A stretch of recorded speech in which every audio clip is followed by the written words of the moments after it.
آج ہم ڈسکس کریں گے کہ ایف آئی آر لانچ ہونے کے بعد کرمنل کورٹ کیس کو کیسے پروسیڈ کرتی ہے اور کیا کیا سٹیپس اس میں ہوتے ہیں کیس کو ڈیسائیڈ ہونے تک۔ یاد رکھیں، جب ایک دفعہ ایف آئی آر کٹ جاتی ہے تو اس کے بعد وہ F I R investigation officer کے حوالے کر دی جاتی ہے۔ اسے آئی او یا تفتیشی بھی پاکستان میں کہا جاتا ہے، جو اپنی تفتیش مکمل کرتا ہے اور جتنے وٹنس ہوتے ہیں یا گواہ ہوتے ہیں ان کی سٹیٹمنٹ ریکارڈ کرتا ہے۔ اسے 161 کی سٹیٹمنٹ کہتے ہیں۔ اسی طرح سے وہ مختلف وقوعے کے سٹیٹمنٹس بھی بناتا ہے، جہاں جہاں کوئی واقعہ رونما ہوتا ہے، جہاں جہاں سے کوئی ایویڈنس کلیکٹ کرتا ہے، وہ تمام چیزیں پولیس رپورٹ کے اندر تحریر کرتا ہے اور اس کے بعد وہ اس کو کورٹ میں جمع کروا دیتا ہے کہ آیا کہ یہ ملزم جس کے خلاف یہ ایف آئی آر لانچ ہوئی ہے یہ گلٹی ہے یا نہیں ہے، جو پاکستان کے قانون کے تحت تقریباً 14 دن کے اندر اسے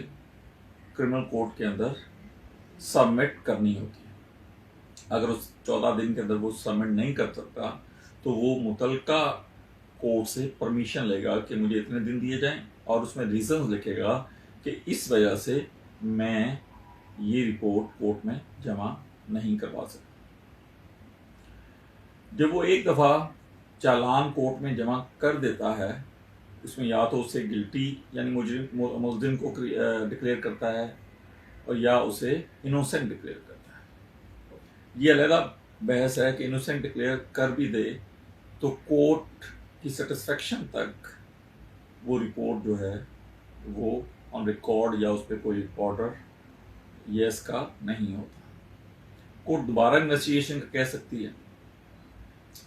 لیکن اگر وہ گلٹی ڈکلیئر کر دیتا ہے تو اس کے بعد کورٹ کا جو پروسیجر ہے وہ یہ ہوتا ہے کہ ملزم یا ملزمان کو جتنی اس نے انویسٹیگیشن کی ہوتی ہے آلموسٹ ان کی کاپیز مہیا کی جاتی ہے، جسے سپلائی آف کاپی کے نام سے جانا جاتا ہے، اور کچھ پیریڈ کے بعد جو لاء میں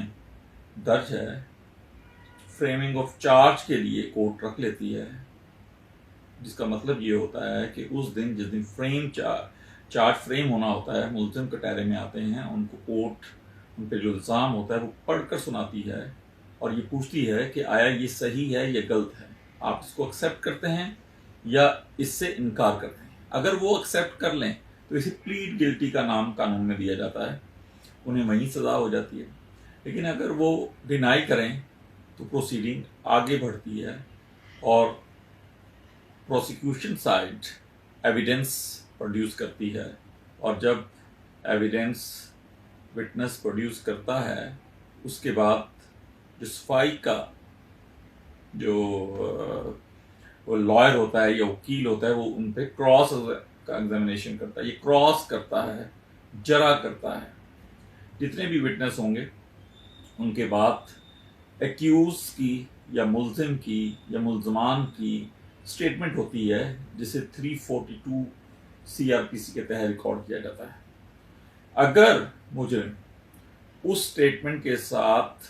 اوتھ بھی لیتا ہے تو اس کے بعد اس مجرم پر پروسیکیوشن کو یا جو کمپلیننٹ ہوتا ہے اس کے لائر کو کراس کرنے کا رائٹ ہوتا ہے، اور اس سٹیٹمنٹ کے بعد ملزم اپنی طرف سے وٹنس اگر پیش کرنا چاہے تو کر سکتا ہے۔ یہ سب پروسیجر ہونے کے بعد کورٹ اس کو فائنل آرگومنٹ کے لیے فکس کرتی ہے۔